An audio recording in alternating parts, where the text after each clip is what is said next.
We're using the terminology of grounding and sort of dependency rather than causation. Now, I'm assuming that's because of the research you've done on the metaphysics of grounding and all that stuff. Has that influenced it? Yeah, are you talking about is it the Trinity stuff or? Yeah, Trinity stuff. Okay. Yeah. So what I'm talking about is the Son being begotten of the Father, using it, couching it in terms of grounding relation, and then you say that it's analogous to a type of causation, basically, right? Yeah. So there's this, because I know that you're Catholic, right? Yeah. Still.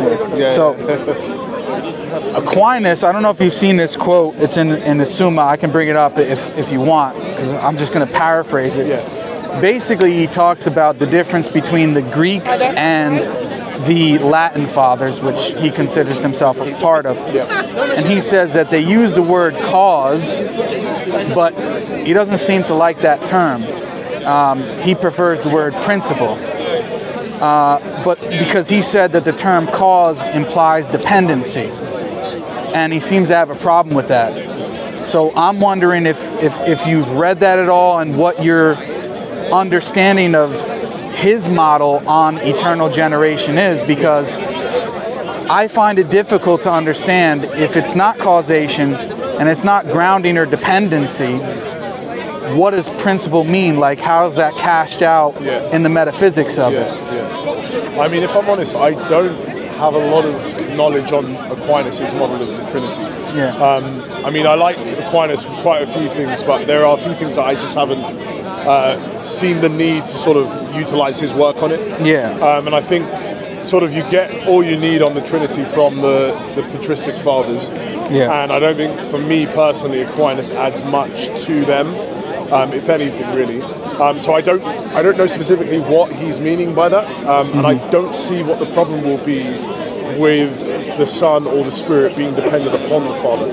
I know he affirms some form of the monarchy of the Father, in that he will affirm that the Father is a sole principle of divinity. But again, I don't think he would. Hey, long time. Good to see you, man. Good to see you, sir. Yeah, it's been too long. Catch up. I don't see the problem with dependence, or there being a dependence relation between them. So I'm probably not the best guy on Thomas and the Trinity. But yeah, just something though, in my most recent stuff.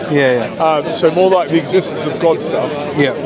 I am sort of in the middle of taking grounding to be analogous to causation. To causation, Yeah, but it also being a form of causation. So there's sort of a divide in the grounding sort of community between Alistair Wilson, so like a professor at Birmingham, and Jonathan Schaffer, who's like the main guy on the issue. Where Schaffer's taking grounding to be analogous, and Wilson takes it to be identical to a form of causation. So he calls it metaphysical causation. So grounding is a type of causation. I'm sort of in the middle of that, and in my most recent work, I actually side more with Wilson, and I take grounding to be a type of causation. So he would say that you've got to divide causation into two types, or two tokens within the category. So you have nomological causation, and you have metaphysical causation. Nomological causation is normal causation. It's diachronic, temporal sequence.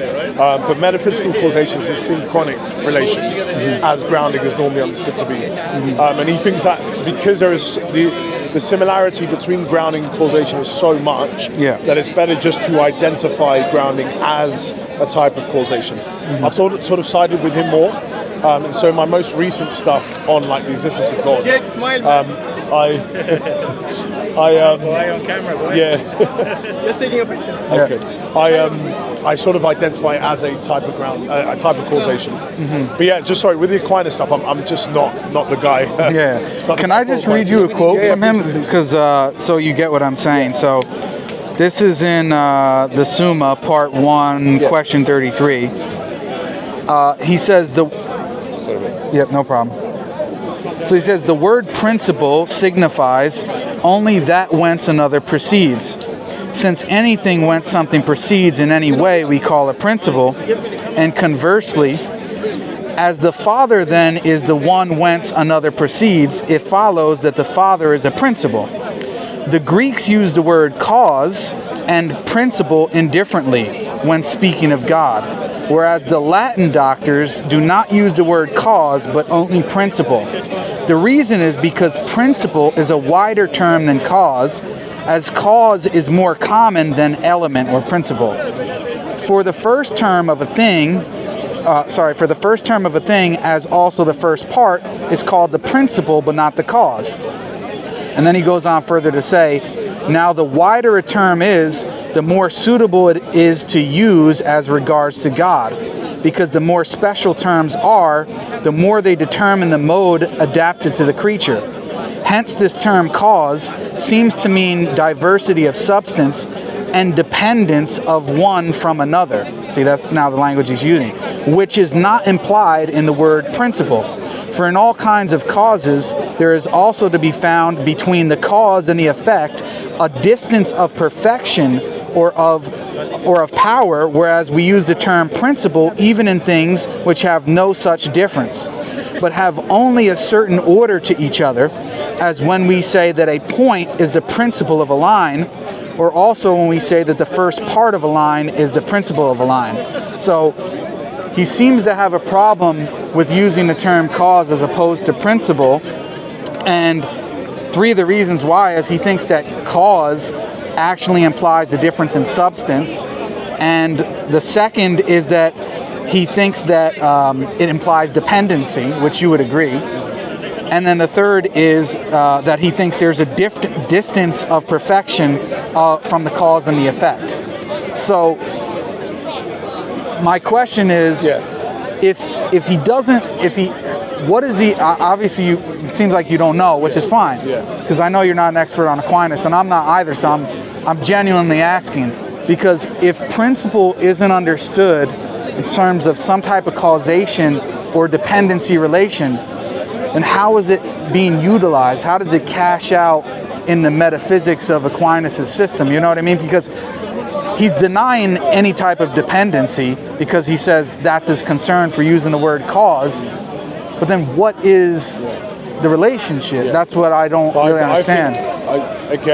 This is from someone who's an amateur when it comes to mystic sort of metaphysics, but I'm trying to think that the way he would see it is because maybe there is not a numerical distinction between the persons, so he'll only hold to some sort of qualitative or relational distinction between them. So I think using the term cause assumes that there is a numerical distinction between whatever is the relator of that, so the input and the output of that causation relation. So I'm assuming what his understanding must be is because he doesn't see them as being numerically distinct given divine simplicity. I think for him, principle allows him to have some form of distinction without it entailing a numerical distinction. That's what I'm thinking. Mm-hmm. But I would need to go and read more. There's a very good book. What's his name? I think it's Gilbert or Guillory Emery or something like that, which is the Trinitarian theology of Thomas Aquinas. Yeah. I would point you towards that. So it's published by OUP, so Oxford University Press. Yeah. I think it's Emery, and it's a Trinitarian theology of Thomas Aquinas. So I think that he'll probably tackle that there. But yeah, generally I don't really, with Aquinas, like I was saying to you, I take a lot from him. He's a doctor of the church. I'm Catholic, so I respect him and I take a lot of what he's saying. But I think when it comes to Trinitarian theology, he didn't add much above that of the patristics, so the Cappadocians, or if you're taking some parts of Augustine.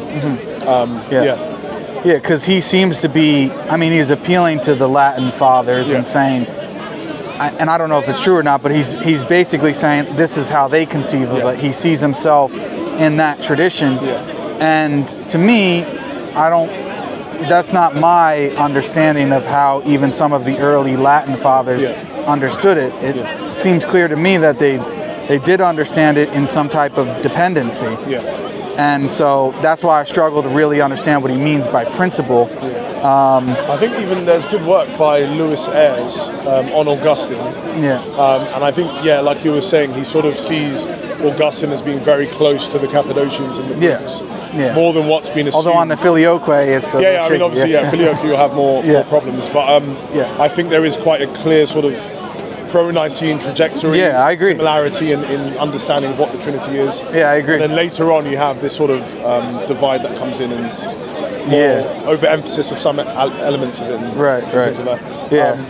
I'm interested to ask as well. So, we always had back and forth on the Trinity, monarchy of the Father stuff. Yeah. So, are there any specific issues that you have with that monarchical Trinitarian view, in particular, or would you say for you you're more accepting of that understanding, not saying obviously affirming its veracity, but saying, if Trinitarianism is correct, that's more the correct view, or do you see issues with it? Or depends. Do you mean from like a historical angle, or from any angle really? So it could be philosophically, it could be historically that you have an issue. What sort of? I mean, no. I think it's historically grounded. I think that it's very clear in 4th and 5th century church fathers, definitely like the Cappadocian fathers, even people like St. Augustine and others.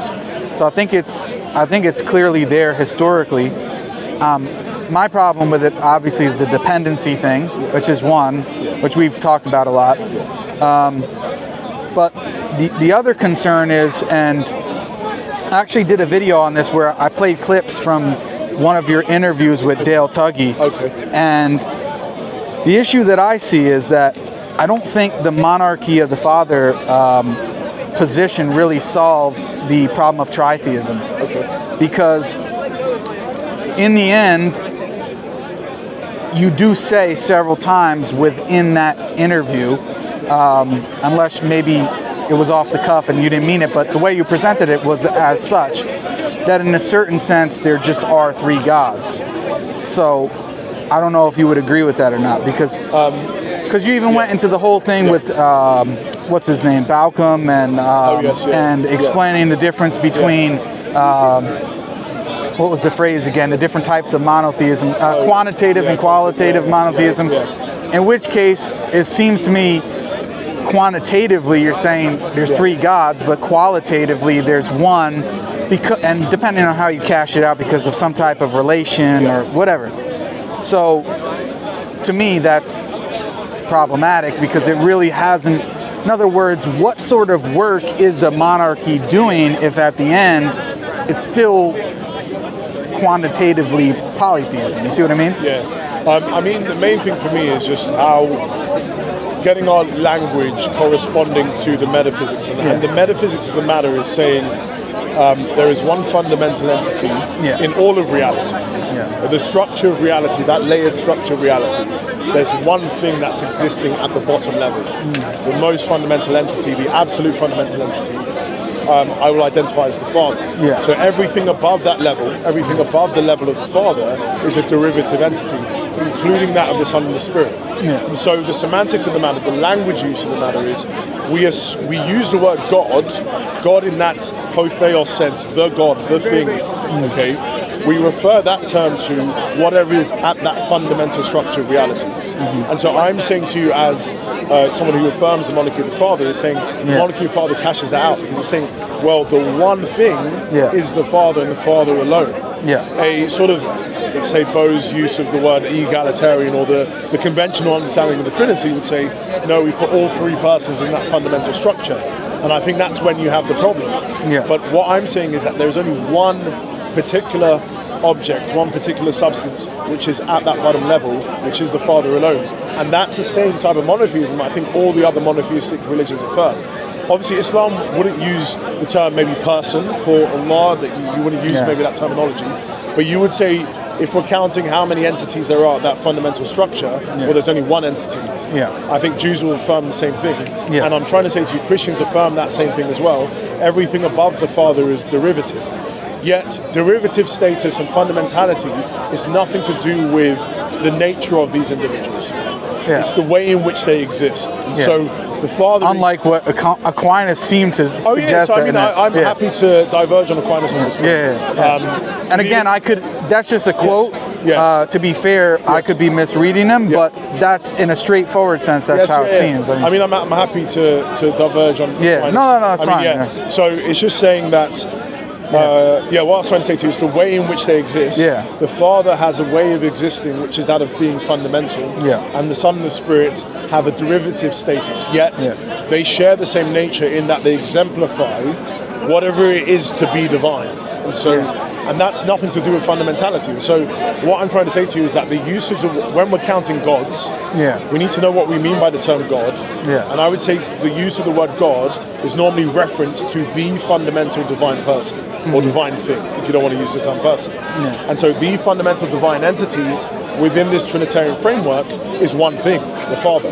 So we are only counting one God, even though you might say we're counting three divine persons. And so I'm trying to push this idea that there's a distinction between Trinitarian, Unitarian, monotheism, polytheism.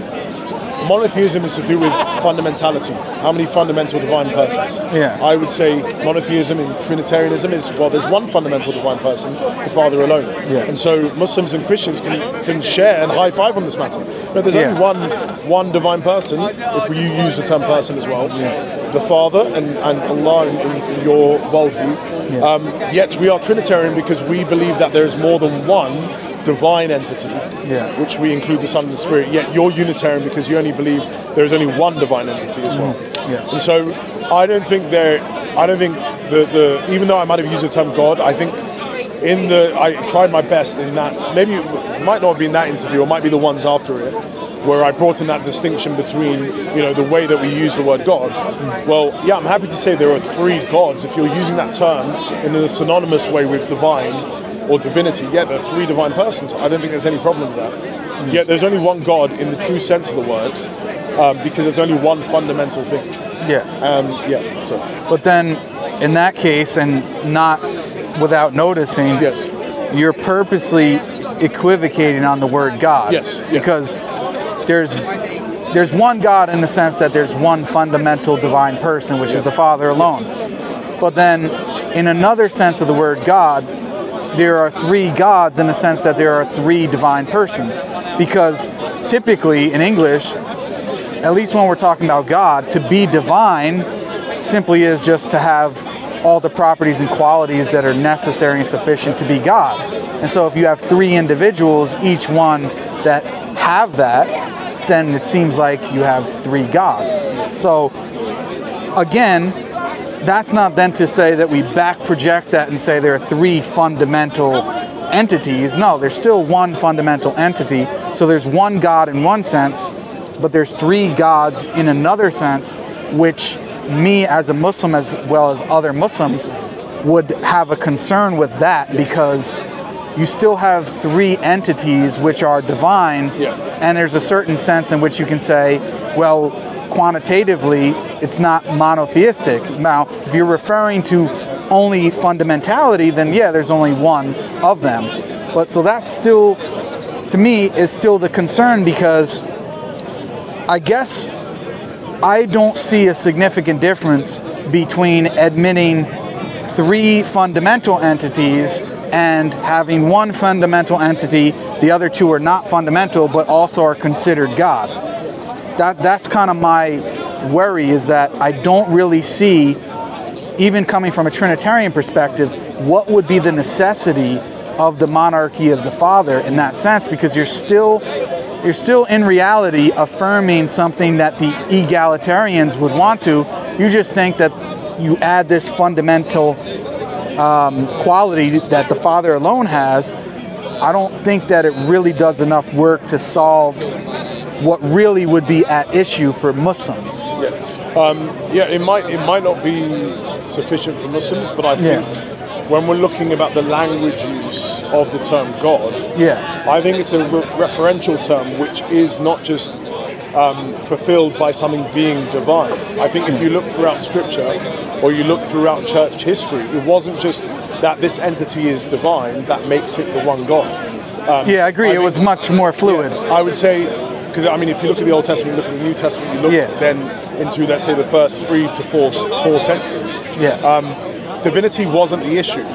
It literally wasn't. I mean, because as Borkham, as Larry Hurtado, as other individuals who have looked at Second Temple Judaism, there were loads of individuals that accepted other divine entities. And so it's and Larry Hurtado's really pushed this idea that we need to be so clear that within ancient Jewish monotheism, the issue wasn't about divinity, because the Jews accepted many divine entities within their worldview, but that didn't stop them from affirming monotheism.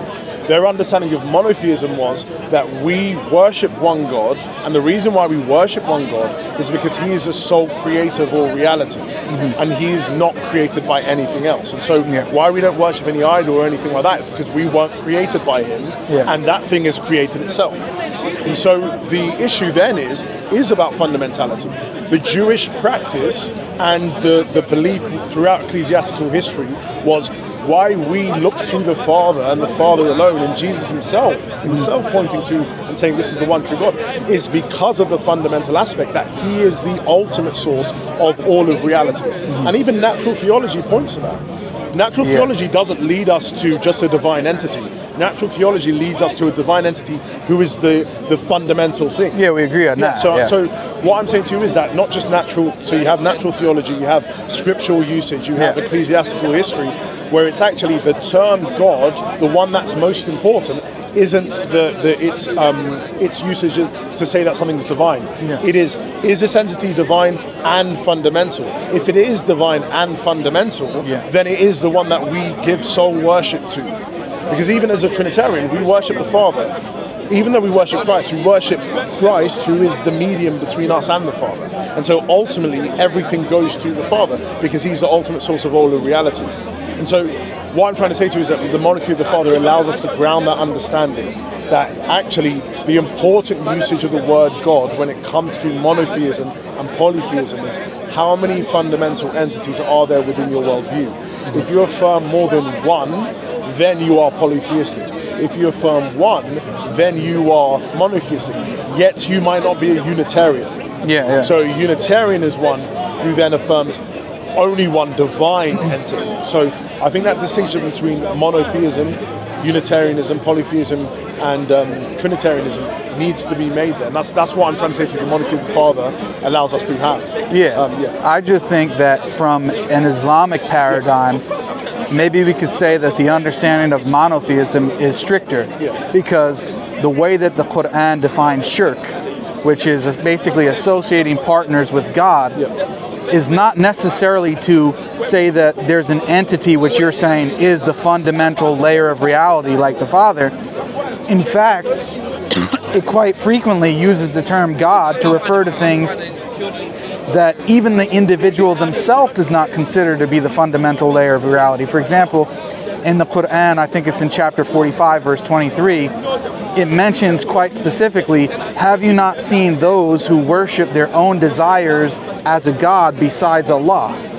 And then says that this is essentially shirk. In the following verse, it tells you what those people say. They say that there's nothing but this worldly life. We live and we die and nothing destroys us but time. Well, what does that sound like? Modern atheism.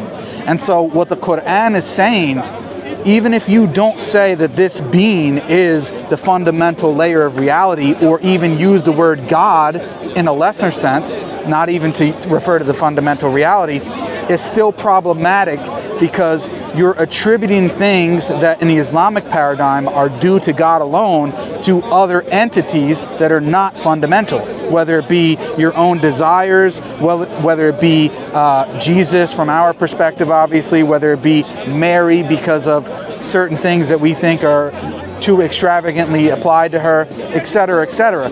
So the Quran also has a looser meaning of the term God, but in a different sense. It has a wider approach to say that no, strict monotheism is this. It's not only fundamental, but any type of quality, for example, omniscience. If you want to attribute omniscience to another being like the Son or the Holy Spirit, even if you say that they're not fundamental, it's still problematic. So that's why I said, in what aspect did you want to address the question? Because from an Islamic paradigm, theologically speaking, it's still problematic to say that you have these two other things that are divine, even if they're not fundamental, because the Quran sees it as you giving things qualities or attributes that are ascribed to God alone in the fundamental sense to these other beings. Even if it's not fundamentality, could be omniscience, could be omnipotence,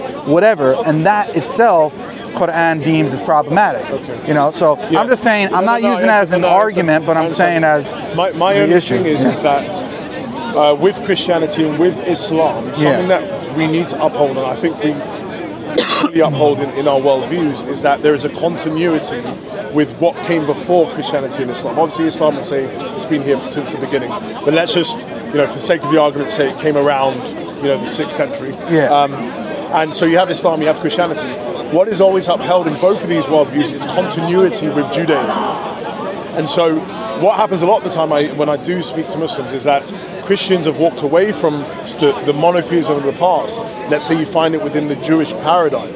And what I'm trying to say to you is that maybe there was a more tightening of the understanding of monotheism when it came to the Islamic worldview. But what I'm trying to say to you is that there is a continuity between Christianity and Judaism. And so even if there is a divergence when it comes to Christianity and Islam, that is not problematic. There will be a problem if you were to point to me and say, well, Jews understood monotheism in this specific sense, and not just obviously saying ancient Judaism, but let's even say Second Temple Judaism, so the time of Jesus, the immediate followers of Jesus understood monotheism in this specific sense, and Christians have moved away, then that will be a problem. But what I'm trying to say to you is that there's a continuity between Judaism and Christianity in affirming monotheism. And so maybe there's a difference when it comes to Islam, but then Islam has a problem then if that's the case, because continuity of belief needs to be there. If you are saying that this religion has been here since the beginning, and it's the religion that we find in Judaism, maybe corruption came in, but it's the same nucleus there, it's the same religion that is then explicated fullest at the time of Prophet Muhammad, then you must have continuity and connectedness of belief. But if there's a breaking of that, and I'm saying there's a breaking of that when it comes to monotheism, then there's a problem there in claiming continuity and connectedness of belief.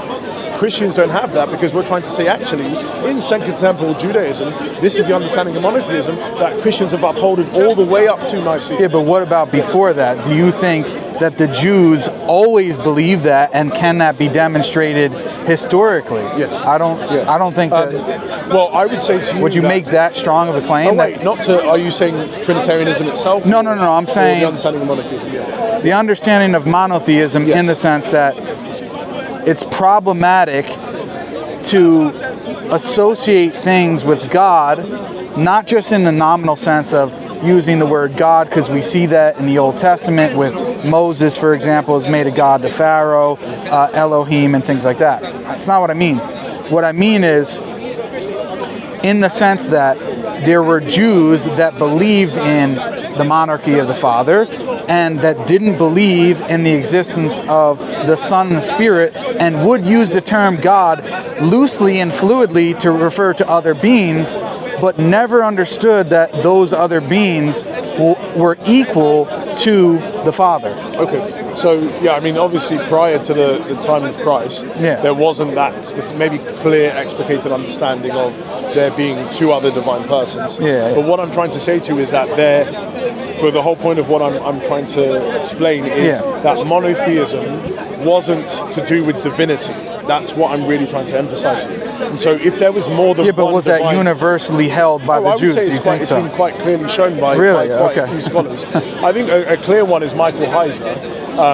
He is a Christian, but he's done phenomenal work on the Old Testament and the understanding of monotheism in the Old Testament. And so it's sort of this idea of the divine council. I'm familiar with all that material. But I'm saying, is there descending or opinions that are scholarly that disagree with those theories, in the sense that that's not, although that may have been held by some Jews, doesn't mean that it was universal. Oh yes, of course. I mean, in any field, you could always find scholars disagreeing on stuff. Yeah. But you go with what's the majority, and also who's the most reputable in the field, who people are then being most influenced by in their sort of scholarly work. And I think a lot of people would look to individuals who have been tackling this issue. So, for example, Larry Hurtado, I think he's played a massive role in sort of ancient Jewish monotheism, understanding what that is, and he has shown clearly in his work that, and even Richard Borkham himself, even though he's a Christian, I think a lot of scholars look to his work as being very, very influential. Even Hurtado himself pointed to Borkham prior to his death. I'm not saying all their stuff is nonsense. So I'm saying to you that obviously you'll have divergence of opinion in any field, but a number of reputable scholars would say actually monotheism, correctly understood, was to do with worship practice, and the idea that actually we worship the one God, the Father, and we don't worship any other deity, we don't sacrifice to any other deity, and that's what grounded monotheism. Yet belief in more than one deity wasn't a problem. So Hurtado really is emphasizing that idea. He even says we shouldn't, well, not him actually, sorry, other scholars have said we shouldn't use the word monotheism anymore because it's just not helpful, because monotheism now has come to the idea that there is a belief in one God, belief in one deity. But actually ancient Jewish monotheism, which Hurtado is really emphasizing, is worship practice. We worship and sacrifice to the one God alone, and that's what makes us monotheistic.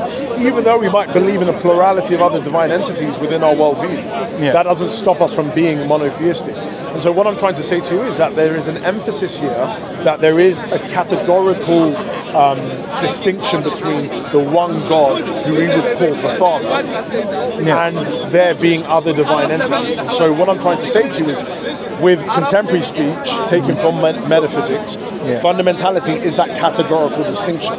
He is the fundamental entity because he's unsourced and is the source of all reality. Yet there can be other divine entities that share his qualities, yet they're non-fundamental because they are grounded or come from him in some specific sense. That word. So let me be clear. The Muslim position would be, even if we couldn't find a single trace of evidence of the Islamic conception, we would still believe in it. So the historical account for us, although we'll look at what the evidence is, lack of evidence, even if I granted it for the sake of argument, which I'm not, let's say there's absolutely no evidence, Muslims would still believe in it because we believe that our faith is justified by other prior considerations, by the Quran itself, by the prophethood of Muhammad, etc. And so because of that, even if we couldn't, let's say for sake of argument, we could not find within the Jewish tradition any semblance of the Islamic conception of God, in that you didn't have these other lesser divine beings who were accepted, and it was sort of this not strict monotheistic religion in the way that Muslims conceive of it, still wouldn't be a problem for us in that way. Now, you may look at that as problematic, and maybe some other people would as well. But for me personally, and I don't think Muslims in general either would disagree with this, that our position on this does not rest on a historical analysis of what is going on in contemporary scholarship based on this. See what I'm saying?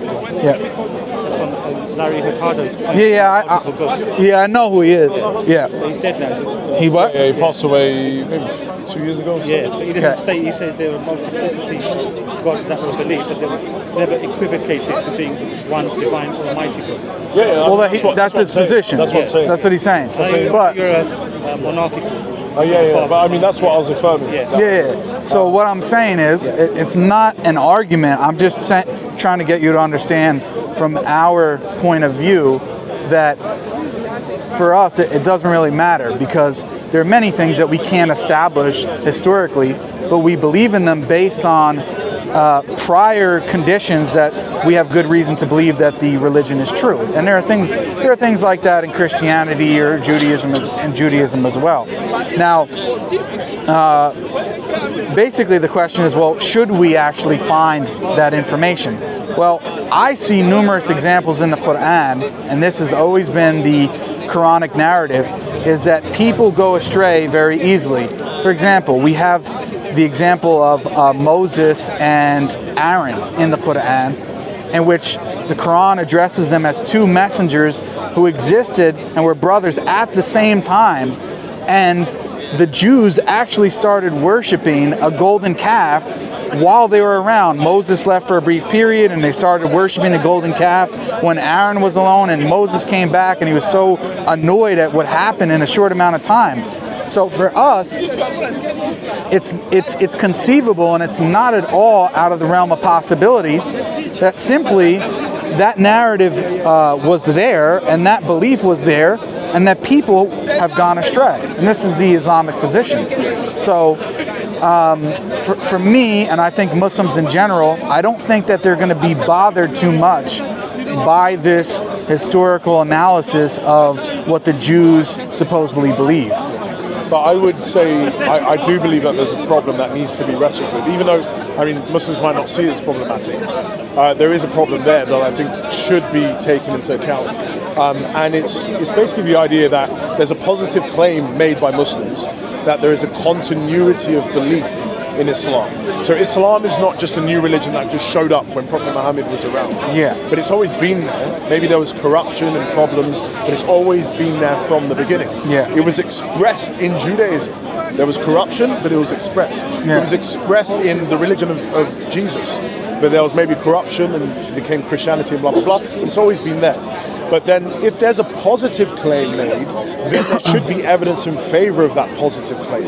Because, well, not necessarily. That's what I'm disputing. Yeah. But what I'm trying to say to you is that there's a good way to sort of think about this idea is that, and I used the terms before, but if we hold to a body, an organization being, an organization that's been there from the beginning, then at each point of its existence, there should be continuity and connectedness between that present body and the previous bodies. So, for example, if I have a company that I start up and I say, hey guys, I'm called McDonald's. But then I'm selling some sneakers. I'm selling American. I'm selling some trainers and I'm selling clothing. But I call myself McDonald's. And I've never even worked at McDonald's, I've just started McDonald's. Are you going to call me McDonald's that we've known and we've always been brought up with, that we've eaten from? You're not going to call me the same company. The reason being is because there's not connectedness in practice and continuity in practice, and also in organization, because I was never involved.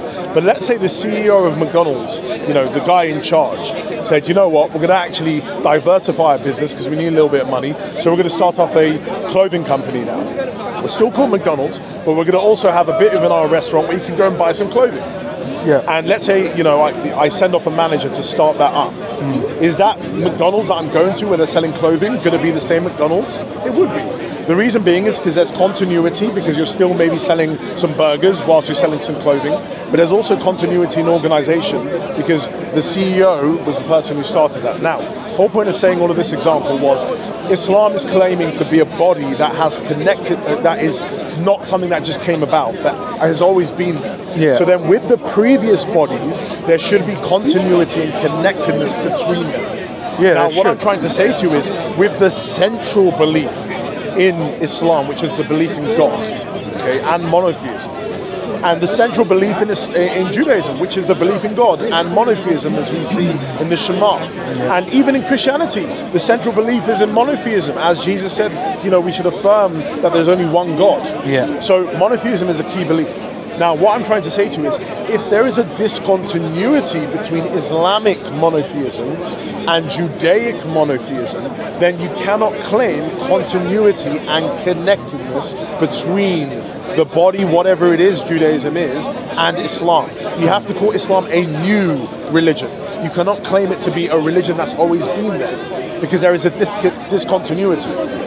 But the point is, you're claiming there's a discontinuity based on lack of evidence or lack of historical evidence to support the claim. And my point is that just because they're supposed, which I'm not even granting, because honestly I have to research it much more in depth. But let's say for the sake of argument there's just no evidence whatsoever. Well, there's many things that even Christians believe in that there's absolutely no historical evidence for whatsoever. So I, as a Muslim, don't have to prove every link in the chain that goes from the Prophet Muhammad, peace be upon him, all the way back to Prophet Adam and show that there is a historical link at every point in the chain. I don't think that I need to do that. Now you're saying, well, maybe that's true. I don't know if you're going to disagree, but specifically on the point of monotheism, you're saying, well, maybe it's a stronger necessity that we need to somehow find that evidence. I don't see it that way. Yeah, but what I'm trying to say to you is that I would agree with you. I'm not saying there has to be evidence for every link in the chain. But what I'm saying to you is that there is positive evidence, which again, you said you want to go and look at, and I think it's, yeah, don't just take my word for it, but there's positive evidence that monotheism was a little bit looser than No, I agree with that. Yeah, than what Islam is saying. Yeah, I agree with that, but there's also claims that monotheism has sprung out of polytheism. I mean, that's the standard narrative. Do you accept that? I mean, a lot of, so again, I'm leaning a lot on Hurtado, but people like Hurtado would say that narrative is incorrect. So it's a narrative. I know, but I'm saying that's pretty mainstream. Yeah. I mean, it's a narrative that was pushed, and some people have looked at it. Might be James McGrath, who's also defended it. I can't remember off the top of my head. But yeah, it's a narrative. But again, I think some scholars have shown that you know, there isn't good reason to believe that. But that aside, anyway, I'm just saying it's a historical issue because. Yes. If we're taking this scholarship seriously, then that also would be a problem for both Judaism and Christianity, because the narrative is that monotheism was born out of polytheism, and that's been the standard narrative for quite some time. I agree that, as you said, there's always going to be people that push back on it, and just like that, I would push back on that as well. But in the same token, if I found absolutely no evidence of that claim, I still would be a Muslim. Yeah. So that's my point. But my only thing is that, I'm not saying about you, but consistency in analysis should be, if we're going to utilize the framework of history to understand which religion is correct. I don't primarily do that. I'm not saying maybe you do, so I'm not trying to straw man your position and say this is what you're doing. But I'm saying generally what I understand is that the only way to literally, because I don't think, and I really do believe, I don't think there's any logical incoherence in the understanding of the Trinity within the monarchical picture. So, because someone could say, well, there is a philosophical problem, that's why we're led to Islam and we don't go to Christianity, because there's a logical incoherence. I don't believe there's a logical incoherence there that can be derived in the monarchical view. I do believe in some egalitarian views there is a logical contradiction, but I don't believe that's to be had with the equivocation strategy that's given by... So if a Trinitarian believed in three fundamental entities, would you say that that was incoherent? No, not necessarily. It'll be incoherent if applying that to the Trinity would be. Yeah, that's what I mean. Yeah, why that will be so is, well, it depends actually how you cash out fundamentality. But let's say you go with fundamentality is relative to grounding, then, and you say that each of the Son and the Spirit are grounded by the Father, but yet they're fundamental, then that'll be a problem, because to be fundamental is to be ungrounded. So you'll say there's three ungrounded and two grounded entities, which is... What if they're all ungrounded? Then you can't hold to the procession relations unless you identify that differently. So unless you say there is a causation relation and they're relative to fundamentality relative to grounding, they're ungrounded. You know, I'm saying if they reject the procession relations and say there are three fundamental entities within the Trinity, that's not incoherent. What? No, that's not incoherent. Yeah. So, but then at the same time say that there's only one God. Well, if you're saying that God is understood in terms of fundamental, and there's three that are fundamental, I agree with you. Yeah, that'll be a problem. That'll be a problem. If you're using the term God to refer to the idea that there is only one fundamental entity, yet you affirm three fundamental entities, then that will be an incoherence. But I would say the monarchical picture doesn't say that. I know that. I'm just saying. So I'm saying the whole point of what I was saying was I don't believe philosophy can lead you to Islam over Christianity and well, obviously I disagree. You'll disagree, but just from my position, I believe it's the historical work that you have to do to be able to diversify. Okay, I disagree with unless you can bring specific ones that you... Yeah, so actually I want to talk about something, because let me check the time. I've only got maybe 10 more minutes. No, that's fine. I actually have to go teach a class. That's fine. Man. So, it's good being able to speak. Yeah, maybe about 20 more minutes I can push it. So, there's two other, because I'm not trying to run from this conversation, but I think we've kind of exhausted that point. Yes, yeah. I want to get to one or two other things. Yes. So the other thing is that on this philosophical point, do you think that the Trinity can be arrived at or established by philosophical argumentation in a way that you say that the Trinity is necessary, that we must rationally accept the Trinity itself? I know that you've kind of argued for that, but what I wanted to ask you because as a Catholic, Yes. I think it's problematic because to me, the Catholic Church seems to say that the Trinity itself is a mystery, in the sense that, and I'm happy to be corrected, but I've had many Catholics actually tell me this, that we can't actually argue for the necessity of the Trinity based on philosophy or reason alone, because it's actually a dogma of the Church to say that the Trinity is a mystery. And when I use the term mystery, I mean it in the biblical sense and how the Church understands it, in the sense that it's a doctrine which was formerly unknown, which was later came to be known. It's something that is revealed. It's a revealed doctrine that is not known through reason alone. Yeah. And in fact, I know you disagreed with Aquinas earlier, and that's fine, but Aquinas actually quite strongly says not only can the Trinity not be established by reason alone, but anyone who thinks that they can is actually degrading the faith and going against the faith. He makes pretty strong claims about it. So I'm just wondering what your thoughts are on that. So I agree that it can't be by reason alone. But in one of my articles so where I try and formulate a new love argument that I believe isn't subject to this problem and other problems that are being raised by against Swinburne's one. I believe that the Trinity can be derived from, it can come from reason and revelation. So the problem is, I don't believe it can come from reason alone. But it can come from revelation and then from something being revealed to back it up. Derive. No. So in the it's a long and boring paper, so I'm not going to get into the nitty-gritty. But I in that paper, I'm arguing that the idea of love, that there is a certain form of love that's revealed in Scripture, and I am open to even say other religions will affirm this to be revealed, that there is love is revealed, or a certain type of love is agapeic love. So agapeic love is a love that is revealed in Scripture, and so from God revealing agapeic love, we can then derive the Trinity from that conception of love. And so the idea here is that because Swinburne basically takes a view that from our conception of love that we've understood within our human context, we then can derive the Trinity. What I'm trying to say is from the conception of love that's revealed to us from Holy Scripture, we can then derive the Trinity. And so Revelation is part of that. So what I'm trying to say is that there is a certain type of love that's fixed in the Bible, and that certain type of love then allows us to then derive the other two persons from the Father. So it's not just a solely a priori exercise, which I would say the Catholic Church would say you can't do. You can't just say from sitting on my couch on a Sunday morning I can come to the Trinity just thinking about the idea of love. Because that's what Swinburne's argument is sort of trying to say. What I'm trying to say is from a certain type of love that's been revealed, agapeic love, we can then derive the Trinity from that. And so it's from reason and revelation, not just reason alone. But you need the revelation to come first, right? Oh, yes, 100%. Okay, so, and then on that point, so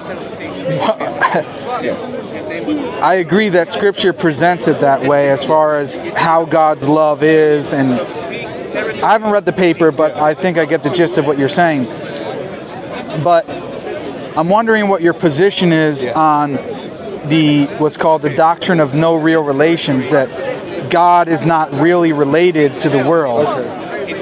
What's your position on that? Because it seems to me the classical position actually negates the concept of love that you're talking about, because God doesn't actually really love us in the way that we perceive love. Love, what Aquinas says, love is simply just to will the good of another.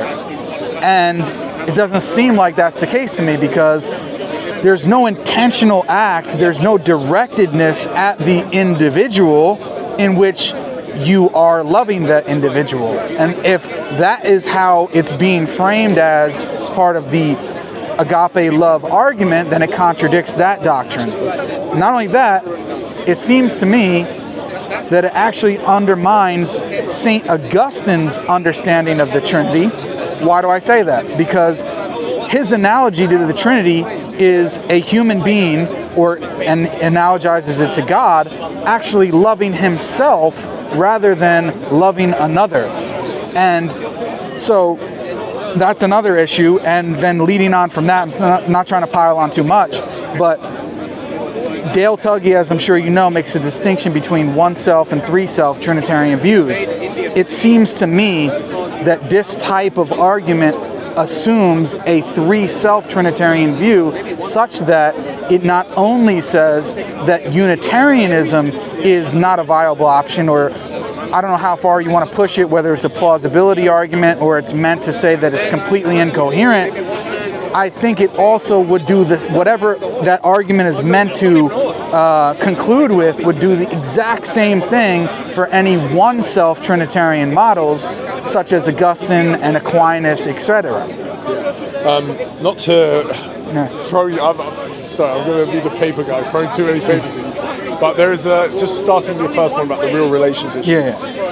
There's a paper that was in the same journal as that love argument, called The Metaphysics of Theism, where I try and reconcile how someone can affirm a classical view of God and a neoclassical view of God without contradiction. I saw you had a video on that. I was watching some of it, but I didn't get to watch the whole thing. So anyway, so the whole point of doing all of that is because relative to whatever, the classical view of God, you can hold to God not being really related to us in that specific way of being, way of existence.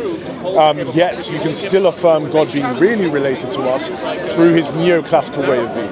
Now, that's going to take a lot of time to unpack. So, So I don't want to go into that. So that's what I'm saying about papers. But I would refer, yourself or anyone else who's interested in that. I think there is ways to affirm God not being really related, so still having that. So if someone didn't have that other aspect and just affirmed what seems to be the purely classical view, then would that be problematic? Maybe, yeah. I mean, I'm open to that but I don't think I'm not saying that the metaphysics, someone has to absorb the metaphysics I'm trying to push to reconcile these two positions. But I think no. What I'm saying is I think the argument assumes that type of metaphysics, such that if you don't accept that, the arguments won't work. So I'm saying that I would say that I'm open to other ways of people reconciling it, but I would say unless there's reason to go against the metaphysical sort of view that I'm putting to make sense of how you can reconcile these two things, then I don't see the problem. But yes, I think maybe a classical theistic view of God without any way of having a neoclassical understanding might have this problem. Yes, I would agree. I'm not saying from an outsider perspective. I'm saying within the Trinitarian camp, I think that many people would have a problem with that, because they wouldn't want to affirm the distinction you're making, and I don't want to get into it, but the whole abstract concrete thing, and I think that they would have a problem with it. And I can't prove it, but it just seems on a straightforward basis, I don't think that the church fathers thought of it in that way. I think they thought of it in this classical way, and they were against the neoclassical picture. Now, I know that you're trying to synthesize them, but I'm saying, back to an earlier point, if we're trying to take the history, and especially as a Catholic, trying to take the history and tradition of the church seriously, I do see that as something that's novel, that is not in continuity with what the church fathers taught. The something I tried to bring out in the paper in that interview as well was the methodology itself is not novel, because it's just the qua methodology that you find with duplicative predication, where with Christ acquires human nature, acquires divine nature, he has these attributes. I'm doing the exact same thing, but I'm just applying it within a different context. But I think also the metaphysics I utilize, so ontological pluralism, which has been really forwarded by Chris McDaniel, he shows in his work that actually it's a historically grounded position that fell out of favor, and then he's sort of trying to bring it back into favor. So it is something that's there. I would agree with you. Application of it is novel, but that's not problematic, because what I'm trying to do anyway, because the whole point of the paper was trying to say, I call them traditionalists, and I say someone who holds to the authority of Scripture and someone who holds to the authority of tradition has a bit of a contradiction, because Scripture says God is neoclassical and tradition says he is classical. What are we supposed to do? Yeah. So I'm saying you have a problem there. But what will normally happen is that someone would say, well, actually, Scripture doesn't say, is not a neoclassical understanding. And blah, blah, blah. Or they'll say that it appears that way, but it's written in such a way for you to understand it that way, but God is not actually that way. So what I'm saying is, I think that many classical theists, specifically in the Catholic tradition, would have an issue with your presentation of it. Now, that I'm not saying that means that it's false. That's not what I'm arguing. But I'm saying, per impossibility, if we were able to resurrect Aquinas or even Augustine and have them here, I don't think that they would be accepting of it. Even though you say, well, look, guys, I'm using the qua move and I'm just applying it in a different sense, they would say, sorry, Josh, you're misapplying it. So I'm not to argue with the dead Aquinas, but I think Aquinas would take the methodology of let's look at its veracity. If there's problems with it, then don't go with it. But just because the application might be new, doesn't necessarily mean it's problem. Specifically as a Catholic, because the understanding of Catholicism is that tradition is alive. So it's not like, so maybe an Eastern Orthodox might have more of a problem, because there is a great, sort of emphasis on the first millennium. That's when everything sort of shut down, and after that we don't have any more councils and blah, blah, blah. So if it's not in the first millennium, no.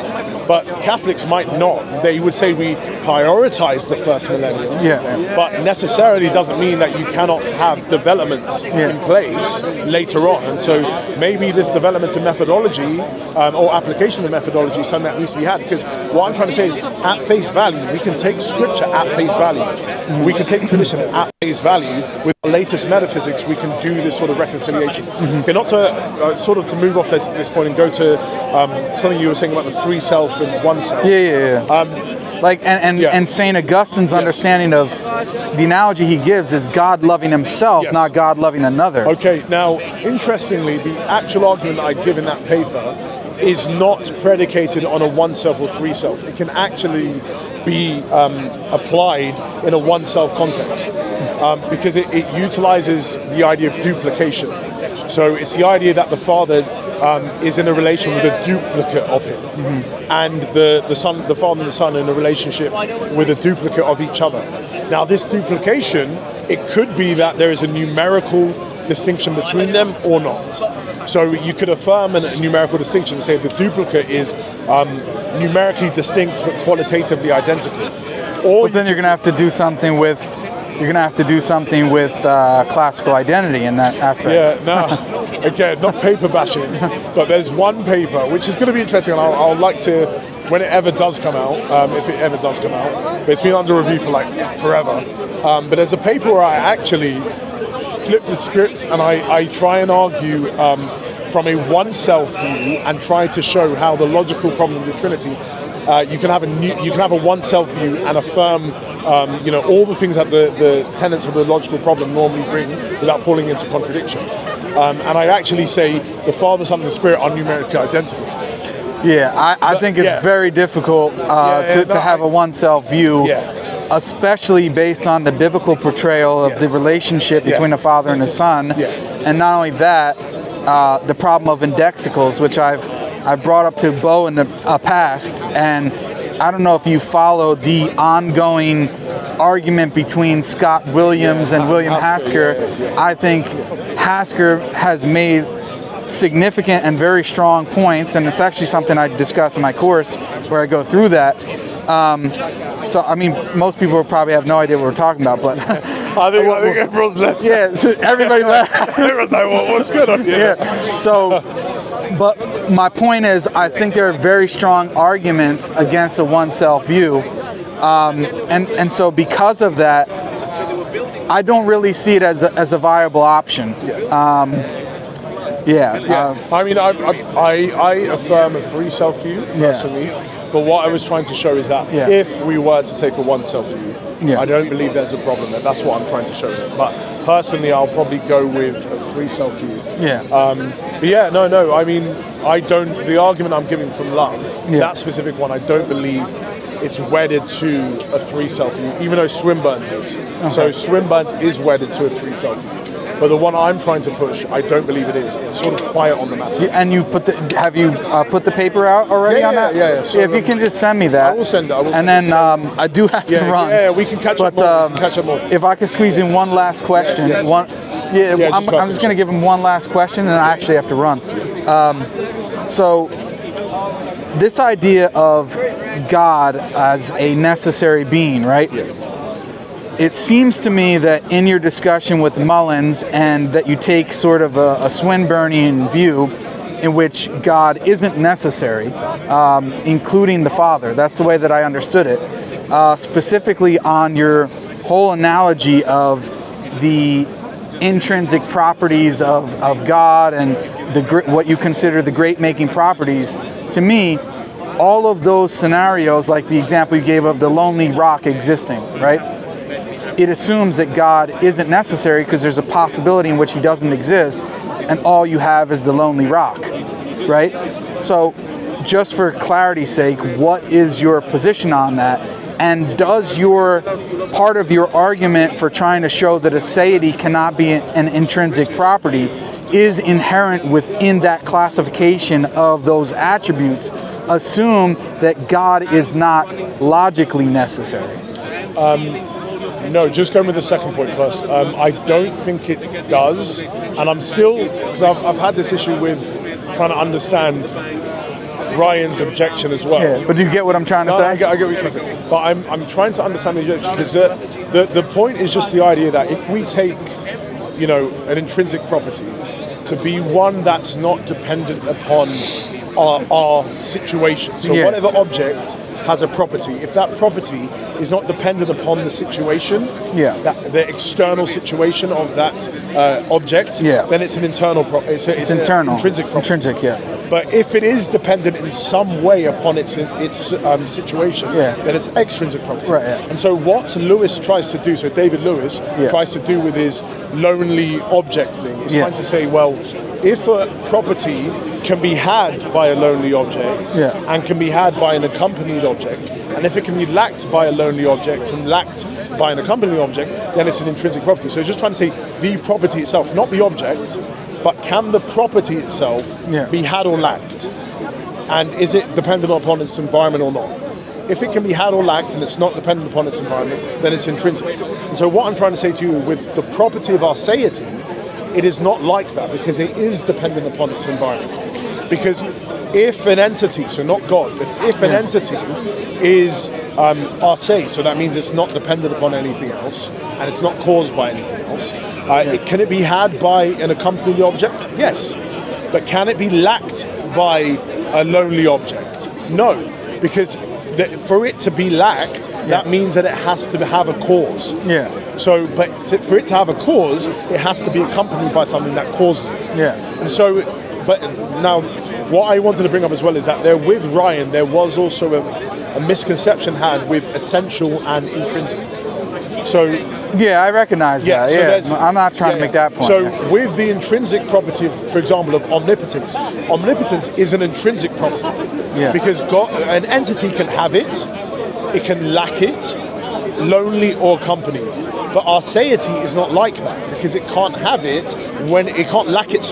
When it's unaccompanied, when it's lonely. So there's a distinction to be had between those properties. So for me, it's nothing to do with God being necessary.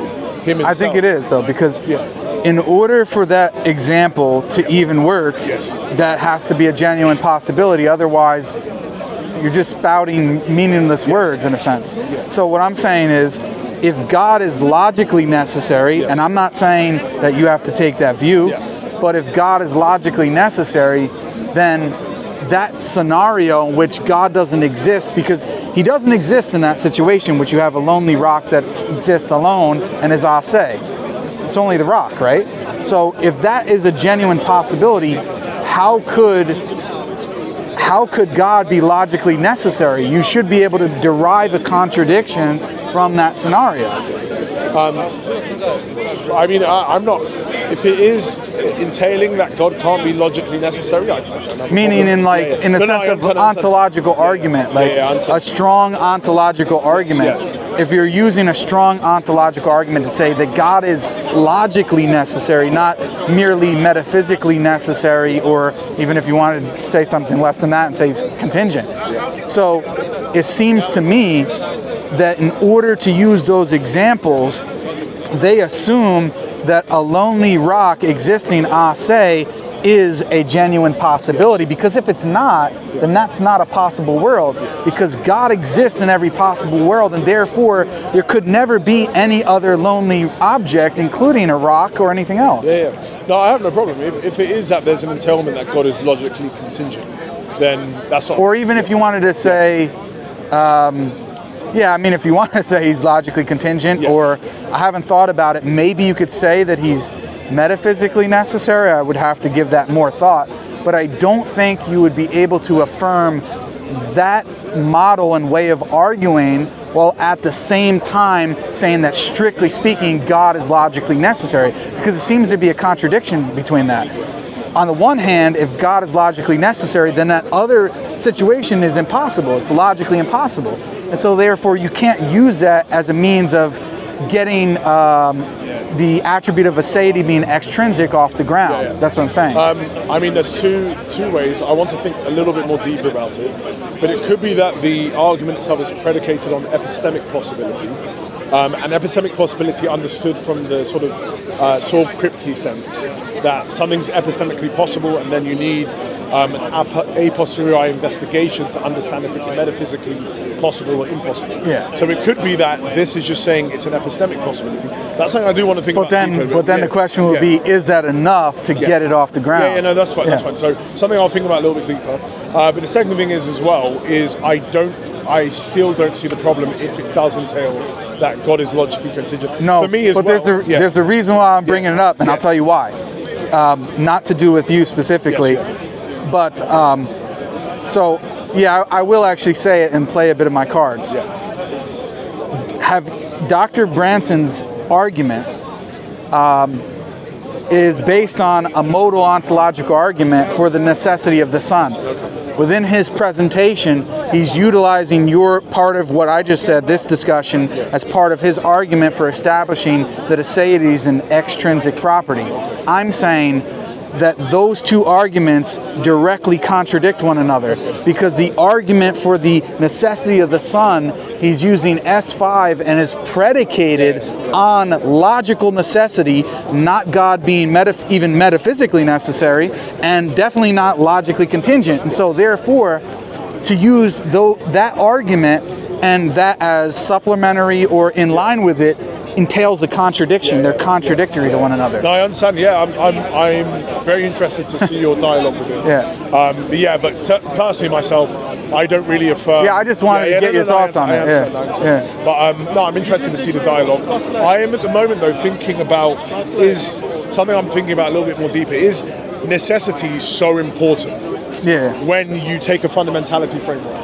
And so for me, I'm trying to think more. I don't really have a problem if God is logically contingent, so long as he's fundamental and the most fundamental entity that exists, then I don't see necessity as being absolutely important. But it's something I'm thinking about a little bit deeper. But I am very interested. Well, you do like Swinburne, so yeah. No, I mean, Swinburne's my guy. So whatever he says. But then, would you, in that sense, would you give all modal status equally to the Father, Son, and Spirit, in the same sense that you would say that even though the Father is fundamental, each one of the persons are equally logically contingent?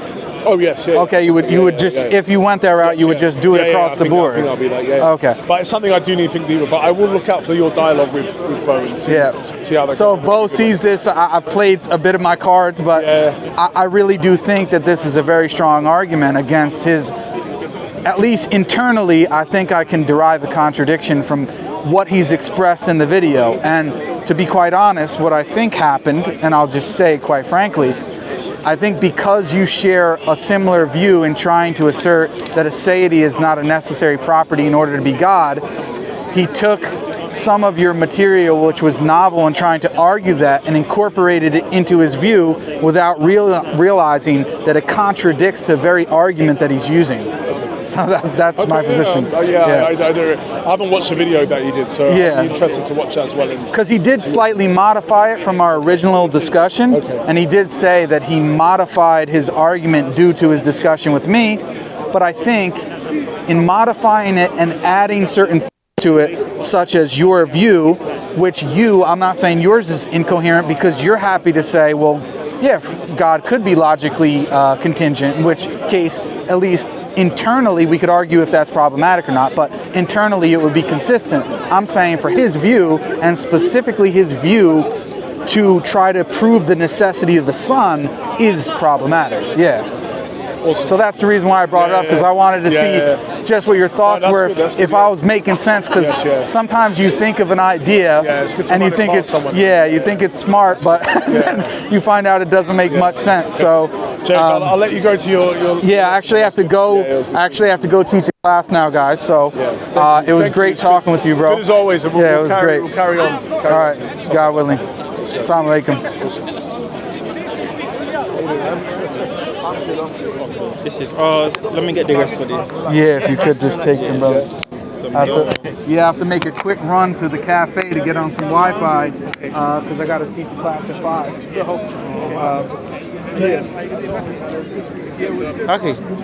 Okay, take yours. Which of them is yours? Which is yours? Give me this. Did you stop?